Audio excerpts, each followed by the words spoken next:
Hi friends, ನಿಮಗೆಲ್ಲರಿಗೂ ಕಮಲಾಸ್ ಕಿಚನ್ಗೆ ಸ್ವಾಗತ. ಇವತ್ತು ನಾವು ಟೊಮೆಟೊ ಬಾತ್ನ ಹೇಗೆ ಮಾಡೋದು ಹೋಟೆಲ್ ಸ್ಟೈಲ್ನಲ್ಲಿ ಅಂತ ನೋಡ್ಕೊಳ್ಳೋಣ. ಇದನ್ನು ರೈತ ಜೊತೆ ಸರ್ವ್ ಮಾಡಿದರೆ ಸೂಪರ್ ಆಗಿರುತ್ತೆ. ನೀವು ಕೂಡ ಮನೆಯಲ್ಲಿ ಟ್ರೈ ಮಾಡಿ ಕಮೆಂಟ್ ಸೆಕ್ಷನಲ್ಲಿ ಕಮೆಂಟ್ ಮಾಡಿ ಹೇಗಿತ್ತು ಅಂತ ಹೇಳೋದನ್ನು ಮರಿಬೇಡಿ. ಇವಾಗ ಟೊಮೆಟೊ ಬಾತ್ನ ಹೇಗೆ ಮಾಡೋದು ಅಂತ ನೋಡೋಣ. ಇಲ್ಲಿ ನಾನು ಸಣ್ಣ ಮಿಕ್ಸಿ ಜಾರ್ ತೊಗೊಂಡಿದ್ದೀನಿ.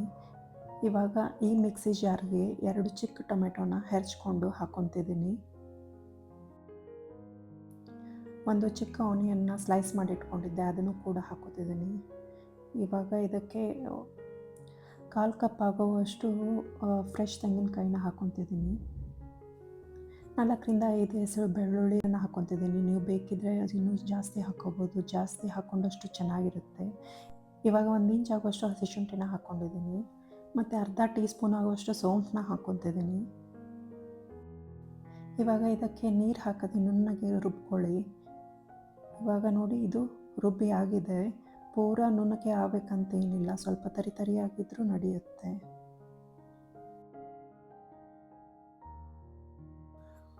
ಇವಾಗ ನಾನು 1 ಕಪ್ ಅಕ್ಕಿ ತೊಗೊತಿದ್ದೀನಿ. ಇದು ನಾರ್ಮಲ್ ಡೈಲಿ ಯೂಸ್ ಮಾಡೋ ರೈಸ್ ಇದೆ. ನಿಮಗೆ ಬೇಕಿದ್ದರೆ ಬಾಸ್ಮತಿ ರೈಸ್ ಕೂಡ ಯೂಸ್ ಮಾಡ್ಕೋಬೋದು. ಇವಾಗ ಅಕ್ಕಿನ 1-2 ಸತಿ ಚೆನ್ನಾಗಿ ವಾಶ್ ಮಾಡ್ಕೋಬೇಕು. ಇವಾಗ ವಾಶ್ ಮಾಡ್ಕೊಂಡಾಗಿದೆ. ಇದನ್ನು ಪಕ್ಕಕ್ಕೆ ಇಟ್ಕೊಳ್ಳಿ. ನೆನೆಸಿ ಇಡಬೇಕಂತ ಏನಿಲ್ಲ. 15ರಿಂದ 20 ನಿಮಿಷ ಮುಂಚೆ ವಾಶ್ ಮಾಡಿ ಇಟ್ಕೊಂಡ್ರೆ ಸಾಕು. ಇವಾಗ ಕುಕ್ಕರ್ನ ಸ್ಟವ್ ಮೇಲೆ ಕಾಯೋದಕ್ಕೆ ಇಟ್ಕೊಂಡಿದ್ದೀನಿ. ಇದಕ್ಕೆ 2 ಟೇಬಲ್ ಸ್ಪೂನ್ ಆಗುವಷ್ಟು ಎಣ್ಣೆ ಹಾಕ್ತಿದ್ದೀನಿ. ಮತ್ತು 1 ಟೀ ಸ್ಪೂನ್ ಆಗುವಷ್ಟು ತುಪ್ಪ ಹಾಕ್ಕೊಂಡಿದ್ದೀನಿ. ಎಣ್ಣೆ ಕಾದಿದೆ. ಇವಾಗ ಅರ್ಧ ಟೀ ಸ್ಪೂನ್ ಆಗುವಷ್ಟು ಜೀರಿಗೆ ಹಾಕ್ಕೊಂಡಿದ್ದೀನಿ. ಇವಾಗ ಪಲಾವ್ ಮಸಾಲೆನ ಹಾಕ್ಕೊತಿದ್ದೀನಿ. 2 ಏಲಕ್ಕಿ, 2 ಲವಂಗ, 1 ಚಕ್ರ ಮಗ್ಗು, 1 ಇಂಚ್ ಆಗುವಷ್ಟು ಚಕ್ಕೆ ಹಾಕ್ಕೊತಿದ್ದೀನಿ. 8ರಿಂದ 10 ಕಾಳು ಮೆಣಸು ಮತ್ತು ಪಲಾವ್ ಎಲೆನ ಹಾಕ್ಕೊಂಡು ಇದನ್ನು ಚೆನ್ನಾಗಿ ಕೈಯಾಡಿಸ್ಕೋಬೇಕು. ಇವಾಗ ಮಸಾಲೆಗಳನ್ನು ಚೆನ್ನಾಗಿ ಹುರ್ಕೊಂಡಾಗಿದೆ. 1 ಚಿಕ್ಕ ಈರುಳ್ಳಿನ ಸಣ್ಣಕ್ಕೆ ಹೆಚ್ಚಿಟ್ಕೊಂಡಿದ್ದೆ, ಅದನ್ನು ಹಾಕ್ಕೊತಿದ್ದೀನಿ. ಈರುಳ್ಳಿ ಸ್ವಲ್ಪ ಕಂದು ಬಣ್ಣಕ್ಕೆ ತಿರುಗೋವರೆಗೂ ಹುರ್ಕೋಬೇಕು. ನೋಡಿ, ಇವಾಗ ಇದು ಕಂದು ಬಣ್ಣಕ್ಕೆ ತಿರುಗಿದೆ.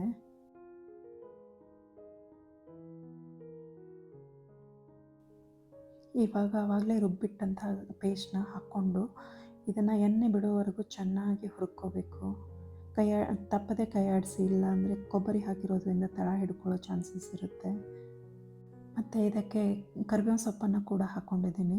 ಇವಾಗ ಇದನ್ನು ಚೆನ್ನಾಗಿ ಕೈಯಾಡಿಸ್ಕೋಬೇಕು. 1-2 ನಿಮಿಷ ಕೈಯಾಡಿಸಿದರೆ ಸಾಕು. ಈ ಮಸಾಲೆ ಇವಾಗ ಎಣ್ಣೆ ಬಿಡೋಕ್ಕೆ ಸ್ಟಾರ್ಟ್ ಆಗಿದೆ. ಇದಕ್ಕೆ ಇವಾಗ ಅರ್ಧ ಹಿಡಿಯಷ್ಟು ಪುದೀನ ಹಾಕ್ಕೋಬೇಕು ಮತ್ತು ಅರ್ಧ ಹಿಡಿಯಷ್ಟು ಕೊತ್ತಂಬರಿನ ಹಾಕ್ಕೊತಿದ್ದೀನಿ.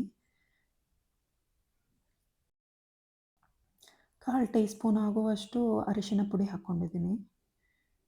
ಮತ್ತು 1 ಟೀ ಸ್ಪೂನ್ ಆಗುವಷ್ಟು ಅಚ್ಚು ಖಾರದ ಪುಡಿ ಹಾಕ್ಕೊಂಡಿದ್ದೀನಿ.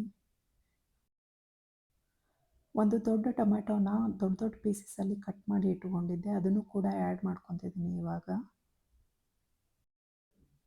ಮತ್ತು ನಾನು ಒಣ ವಟಾಣೆನ ರಾತ್ರಿ ಇಡೀ ನೆನೆಸಿಟ್ಕೊಂಡಿದ್ದೆ. ನೀವು ಬೇಕಿದ್ದರೆ ಫ್ರೋಝನ್ ವಟಾಣೆ, ಇಲ್ಲ ಅಂದರೆ ಹಸಿ ವಟಾಣೆಯನ್ನು ಕೂಡ ಯೂಸ್ ಮಾಡ್ಕೋಬೋದು.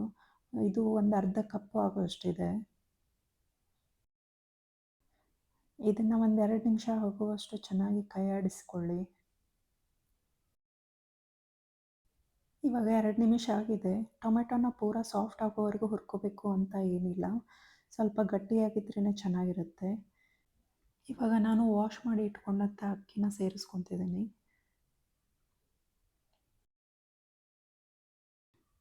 ಇದಕ್ಕೆ ಇವಾಗ ರುಚಿಗೆ ತಕ್ಕಷ್ಟು ಉಪ್ಪು ಹಾಕೋದನ್ನು ಮರಿಬೇಡಿ.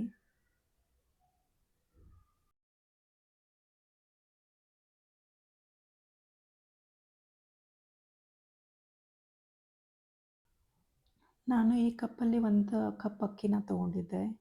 ಸೇಮ್ ಕಪ್ಪನ್ನೇ ಯೂಸ್ ಮಾಡಿಕೊಂಡು 2 ಕಪ್ ನೀರು ಹಾಕ್ಕೊಳ್ಳಿ.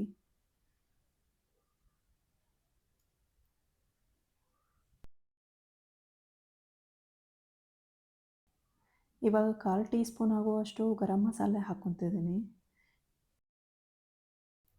ಗರಂ ಮಸಾಲೆ ಹಾಕಿ ಆದಮೇಲೆ ಒಂದು ಸತಿ ಚೆನ್ನಾಗಿ ಮಿಕ್ಸ್ ಮಾಡ್ಕೊಳ್ಳಿ. ಮತ್ತು ಮಿಕ್ಸ್ ಮಾಡಿ ಆದಮೇಲೆ ಸ್ವಲ್ಪ ಕುದಿಯೋ ಬರೋವರೆಗೂ ಬಿಡಿ ಅದನ್ನು.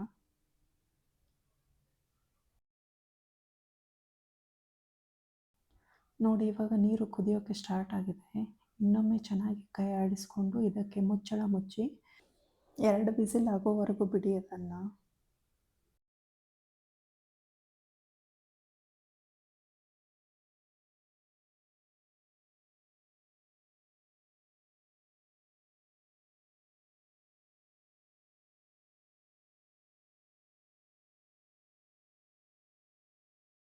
ಇವಾಗ 2 ವಿಸಿಲ್ ಆಗಿದೆ.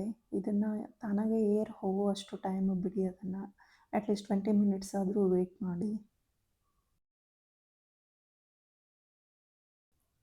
ಇವಾಗ ಏರ್ ಕಂಪ್ಲೀಟಾಗಿ ಹೋಗಿದೆ. ಮುಚ್ಚಳನ ಓಪನ್ ಮಾಡಿ ನೋಡೋಣ ಹೆಂಗಾಗಿದೆ ಟೊಮೆಟೊ ಬಾತ್ ಅಂತ. ಸೂಪರ್ ಆಗಿದೆ ಅಲ್ವಾ? ಇದನ್ನು ರೈತ ಜೊತೆ ತಿಂದರೆ ಇನ್ನೂ ಸೂಪರ್ ಆಗಿರುತ್ತೆ. ನೀವು ಕೂಡ ಮನೆಯಲ್ಲಿ ಈ ರೆಸಿಪಿನ ಟ್ರೈ ಮಾಡಿ. ಮತ್ತು ಹೇಗಿತ್ತು ಅಂತ ಶೇರ್ ಮಾಡೋದನ್ನು ಮರಿಬೇಡಿ. ನಿಮಗೆ ಲೈಕ್ ಆದಲ್ಲಿ ಲೈಕ್, ಶೇರ್, ಸಬ್ಸ್ಕ್ರೈಬ್ ಮಾಡೋದನ್ನು ಮರಿಬೇಡಿ. ಮತ್ತೆ ಹೊಸ ರೆಸಿಪಿಯೊಂದಿಗೆ ಸಿಗೋಣ. ಬಾಯ್.